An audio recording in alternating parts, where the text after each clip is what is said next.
To ensure optimum performance from your GS24 desktop cutter, it's important to follow a regular maintenance routine.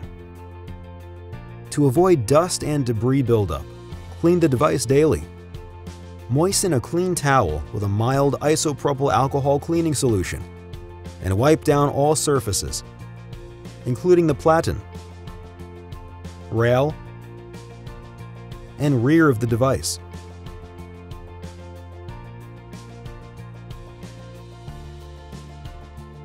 Inspect the grit rollers for dirt and debris and clean with a stiff nylon brush.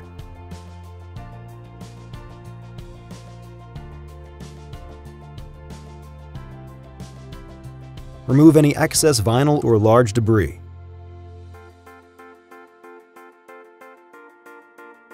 Clean the pinch roller wheels with a dry cloth.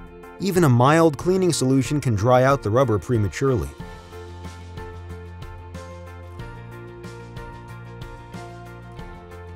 If a pinch roller becomes worn, dry, or damaged like this, it's time to replace it.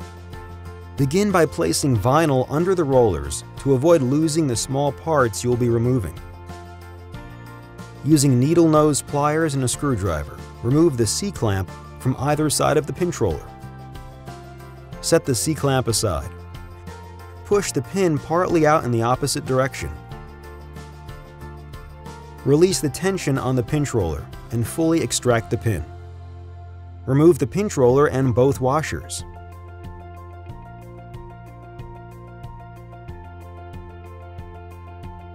Clean the pinch roller housing with a dry cloth. When installing the new pinch roller, be sure to place it with the red dot facing the outside of the device. With both washers in place on either side of the pinch roller, insert the roller into the holder and push the pin through until it clicks sharply. Place the C-clamp onto a wrench and snap into place.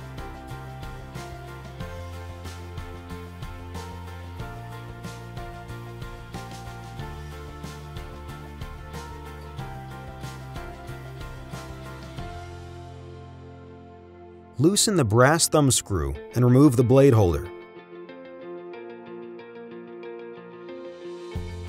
Push down the plunger to push out the blade.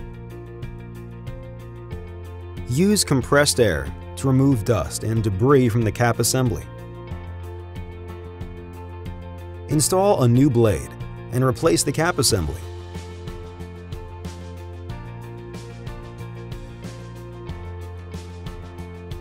The new blade should be exposed to about the thickness of a credit card.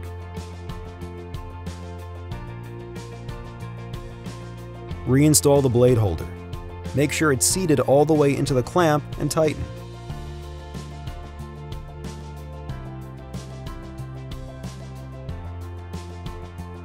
Starting from the left-hand platen end, pry up the cutter protection strip with a screwdriver. Carefully remove the entire strip. Make sure all the adhesive is out of the groove. Peel off a small section of backing from the new strip. Seat the strip starting at the left side and remove the backing as you install the strip.